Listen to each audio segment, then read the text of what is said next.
Hey, welcome back to the Abundant OD podcast. Today, we're fortunate to be talking with Dr. Aaron Werner. He's a partner at Werner Optometry in Rancho, San Diego, host of the Aaron Werner podcast on iCode Media.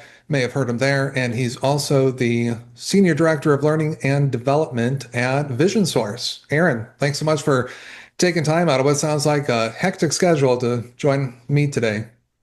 Absolutely, Eric. Thanks for having me, and I apologize that it took so long for us to coordinate schedules on this.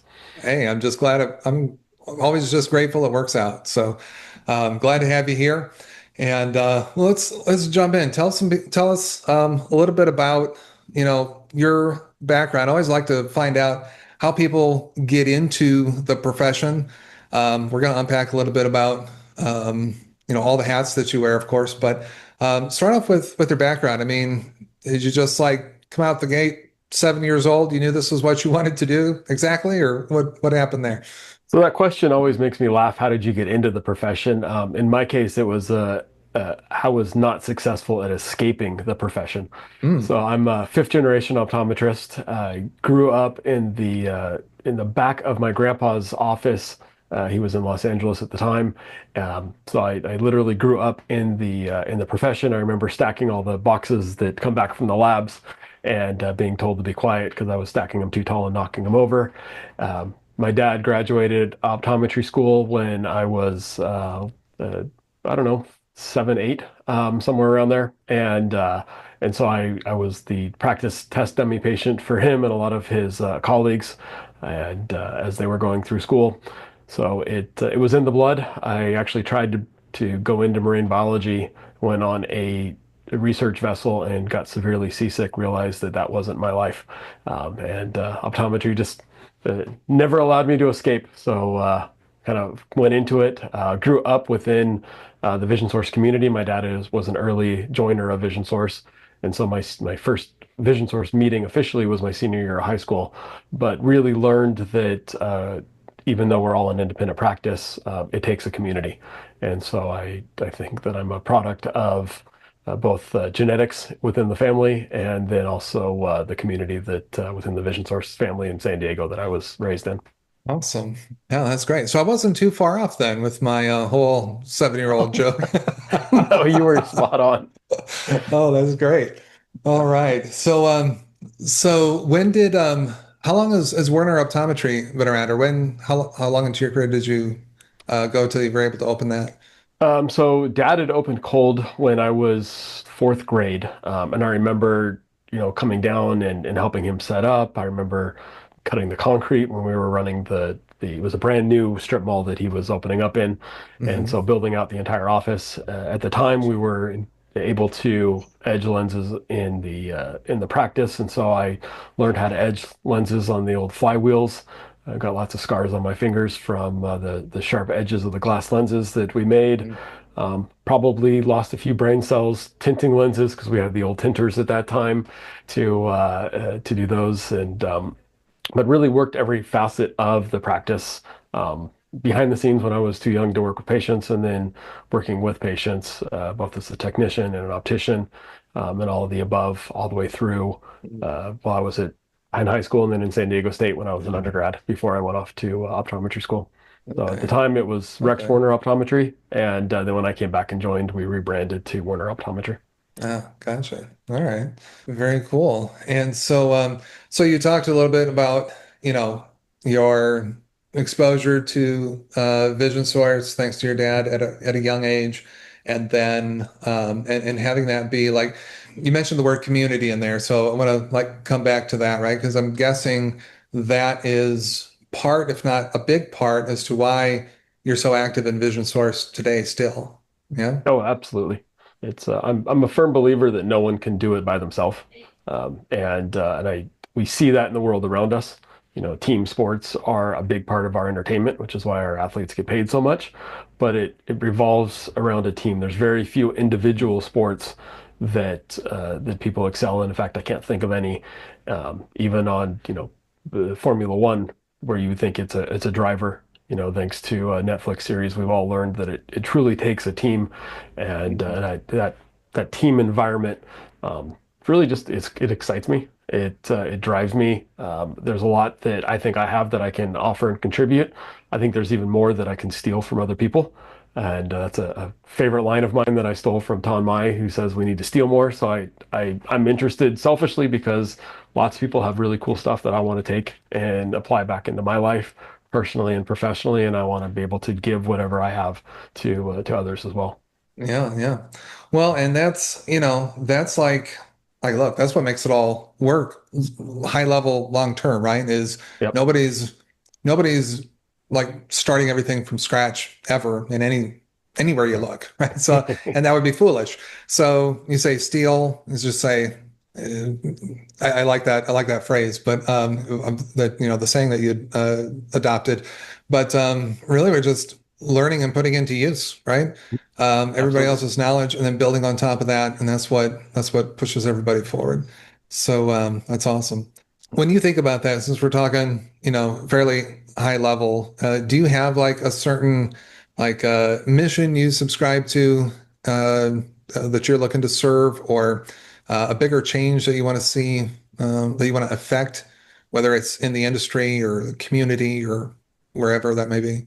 No, that's a great question, and it took me a long time to get clarity for myself on what my role was, kind of what my part is in this bigger picture, and I don't think I've refined it. I think that it's never refined. I think you're always adjusting and tweaking, but for myself, where I find the most value for me and where I think that I see my best work is when I'm helping others become better for themselves, pushing others to do better, challenging others. And it's not a warm, soft, fuzzy push always. A lot of times it's really challenging the status quo. It's making people think differently.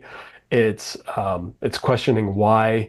It's helping people get comfortable with being uncomfortable, and we can explore, why I found that a lot of it was through my own soul searching, which took me through endurance sports and running Ironmans and whatnot. But I found that success happens on the other side of discomfort often, and that our potential really is often not realized. I think we get comfortable being comfortable and not Mhm. pushing ourselves, and so we see where we can be. We see that we can do more, but it's hard to get to that point. And so sometimes it's easy to fall into, I don't like the term victim mentality, but things happen to us instead of us being in control of what's happening. And so I Mhm. find a lot of personal satisfaction and professional satisfaction in pushing others into and then through that discomfort, so that on the backside of it, they're reaching their potential, they're maximizing their impact to themselves, to the world around them, to their patients and whatnot. Sure, sure.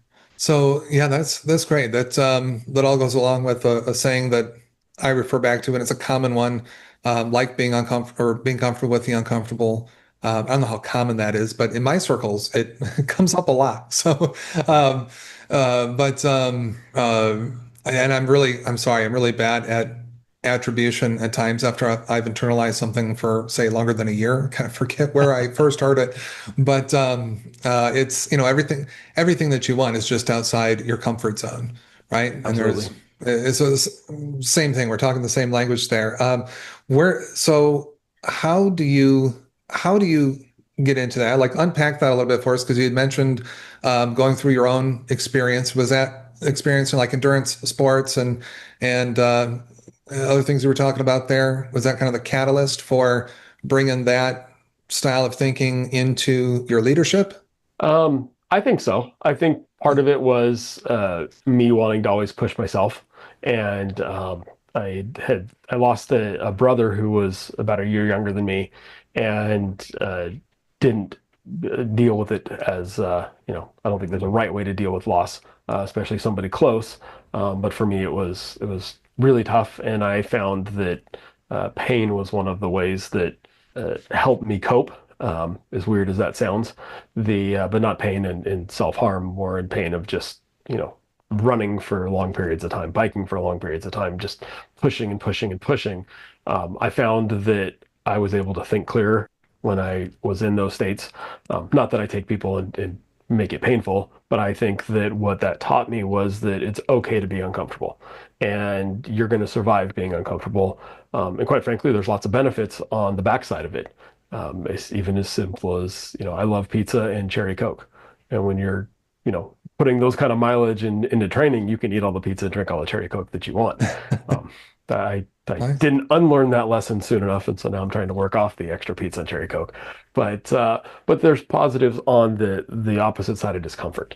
Uh, Buying out the practice for my dad. It sounds really good to be a practice owner until you're the practice owner, and you've got cash flow issues, and you have employee issues, and you have HR issues, and you really have to understand the rules of managed care, because things that sound logical don't necessarily work the way that you would think they do, or the way that it sounds to us. And so, the discomfort of having to sit and read manuals from the managed vision care providers, or different third-party payers, to understand the rules of the game.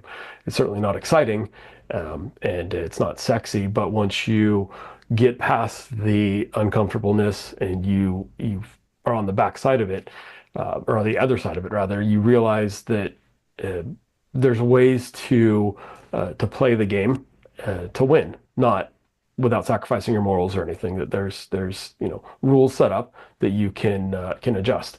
No different than working with your team and your employees. It's easy to say HR is a nightmare and I've got to deal with all this, or you can flip it and say, okay, here's the bigger picture. Here's what we're trying to get, and now the HR laws actually help me to get more productive employees. It helps me to push them to develop themselves professionally and personally, all the way through. And so just facing those challenges head on, I think, is what I learned, and then what I get excited about taking and helping others with. So in the role in the practice, leading their professional development, in my role at Vision Source, trying to identify the hurdles and the challenges and the stumbling blocks that independent practitioners have, and then helping to develop and collaborate with my colleagues who are experts in various fields to build a curriculum to help practices learn the tools and the skills they need, or build the resources that they need to overcome those hurdles. So ultimately, they can do what they want to do, which is take care of patients in their practice. And my job is to help facilitate, the education and the growth opportunities. So you were talking about meeting challenges head on, and I'm curious to know if there is a certain challenge or obstacle. Think back a little bit or a long bit. I don't know what happened, but you think of a particular one that was really challenging for yourself personally, that you overcame, that had some real meaning or has been meaningful for you in your career. I think the one that comes to mind first is, I went to school like the rest of my colleagues to take care of patients. So I envisioned myself working 5 days a week, seeing patients 8 hours a day, getting to the point maybe I'm down to 4 or 3, and but that was what I envisioned myself being, in an exam room, full time, forever in my career. As I got more involved with Vision Source and responsibilities changed, I had to learn to step away from the practice, which is tough when that's your primary source of income and your primary source of identity, quite frankly. Yeah. Not only did I, as I stepped away from the practice, did I have to come to terms with my identity, but I had to deal with upset patients who wanted to see me. And I had to deal with an upset team who thought that I was abandoning them for Mm. and cheating on them with a different business. So they felt that my attention was no longer on them, and then my family had to understand, additional travel. They were used to dad being home uh, Mm. 7 nights a week, and Yeah. would travel. So I think within all of that, understanding how to being challenged with my identity, and understanding who I am, being comfortable who I am, being comfortable saying no, I can't be there all the time for everybody, for everything. Learning how to delegate, because as a practice owner, you wear all the hats. And I think that also becomes part of our identity. And so when you have to allow somebody else to take care of your baby, that's tough. When you Mm. have to allow somebody else, and trust somebody else to make those decisions, it is tough, not only for you but also for them, because now Mhm. you're passing on a responsibility that they're not used to, they're not comfortable with, and helping them overcome their fear of failure. And it's really nice. It's fun when people look at me now and they go, "Oh, I wish I could only be in practice and see patients a day a week." Well, it took a long time to get to this point and a lot of individual training to develop a team that is comfortable making decisions. It still is Mm-hmm. tough on me when they make a decision that I think is just way out of the realm of that I would have gone. Sure. And quite frank, but most of the time they're better decisions than I would have made. But there's refinding your identity was tough. And it sounds simple on paper, but for me at least, it was a big struggle because for a long time, I couldn't articulate what I did, right? Am I a doctor in Mm. clinic? Am I a manager? Am I an administrator? What is my role and my position in this whole thing that I'm doing? I think that's really, excuse me, I like how you laid that out at the beginning and just lined up all those things, those challenges, like you talked about, yourself and your practice and your employees there and your family, like, and that all is really just hit home with a comment, one of the last comments you made, which was just, this is all sounds easy on paper.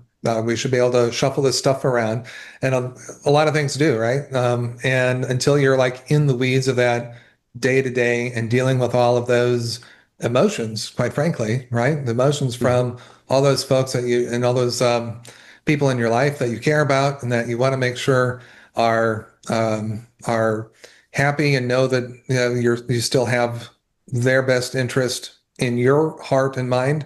I can imagine. I mean, I can imagine to a point. I've been through certain parts of this, and yeah, it is tough when you're in the day to day of that, trying to come out of that on the other side with a clear vision and, like you said, a clear identity, right? If that's what had Mhm. been probably in your mind as an identity piece for a long, long time, right? When talking, going back to talking about growing up in your dad's shop, it's like that's a big shift. So I appreciate you sharing all that and laying it out as you did because I think that's really cool and it's great now that you are on the other side of it. What keeps you what keeps you going to keep improving and like how do you stay uncomfortable yourself these days? You're leading a lot of people to do the same, but how do you do it and keep yourself out of that comfort zone? Well, I think part of it is just it's naturally who I am, challenging. What I learned on coming out of the backside of it is there's only a couple of currencies that really matter, and at least for me, cash flow certainly is the lifeblood of the practice. So at the end of the day, it doesn't matter, our purpose, whatnot. I need to have the cash to take care of my people, to reinvest back in the practice, to take care of my family. Right, so cash is a good thing. Part of that was of that journey and that identity was being able to to say okay, especially as an optometrist, that making money is good, right? It's Yeah. it's it's it's a positive. Time, I realized, is also a very valuable currency that I don't think I appreciated previously, and valuing the time I have with others and my own time. So learning to say no was really important because it became protective of my time as opposed to trying to say yes and being all things to all people. Part of that is also means that some balls that you have are going to drop. It's impossible to keep all the balls in the air and do everything, and that's okay, right? Because when you know who you are, you focus on what you can do. As far as staying uncomfortable, it's there's the physical staying uncomfortable. I'm getting back into running marathons. The last half marathon I ran a couple of years ago, I was in the hospital the next day with a kidney stone that had to Mhm. get surgically removed, and so it's getting back into to running again, and it's all from community. So Tim Trin helped to challenge me to get back into that. The I love metrics. I love looking at numbers. And so whenever something's not going well at the office, my first question is, well, what can I do better to change this? Where can I fix this? And I've expanded those eyes to be beyond just mine and my partners, but now I have, Chris Wolf and Alex Martin and Kyle Clutie and Brianna Rue and a bunch of others that I highly respect, looking at my numbers. I share freely because they're just numbers. They are what they are. If something's bad, it's no longer a reflection on me, and that was part of understanding identity and getting their inputs. In fact, I'm flying Chris Wolf out to spend 2 days with us this week to come and observe the practice and give us feedback. I highly respect his opinions and his flows. And so we've been on a journey with him, and now he's going to physically come spend 2 days with the team and I. What can we do to do better? And just building that culture. Is it uncomfortable having a colleague sit in your exam and watch you do an exam? I'm scared to death, right? Somebody I highly respect is going to see if I'm, do a really good job of asking somebody which is better, one or two. And I'm afraid of making mistakes in front of him, right? Because I respect him so much, but I'm even more excited about what his opinions are and how he's going to help in his perspective to the practice. Quite frankly, he's asked me on advice on things that he respects me about when it comes to his practice and whatnot. So I think just having that community is helpful. One of my driving missions is always to do better, right? I don't look for perfection. I just look for improvement. So how can we do what we're doing better? How can we be more efficient? And constantly asking those questions, I think, is what keeps me uncomfortable. If we can see 4 patients an hour, how can we see 5? If we can, how can I get my employees to be at the next level in their careers, whether it's through certification or making more money or advancing their responsibilities and whatnot. So it's always just asking that question, where can I just elevate this one step at a time? Gotcha. I usually close these out by asking for your best piece of advice. You've shared like a ton of great advice, and I think that one was really really cool and really good. But if I were to leave it open and ask you that, would it be restating? You can restate something you've already said. You can expand on it, or maybe that question, your best piece of advice to others in the journey in independent optometry. Maybe something brand new popped into your head, but do you have a response for that?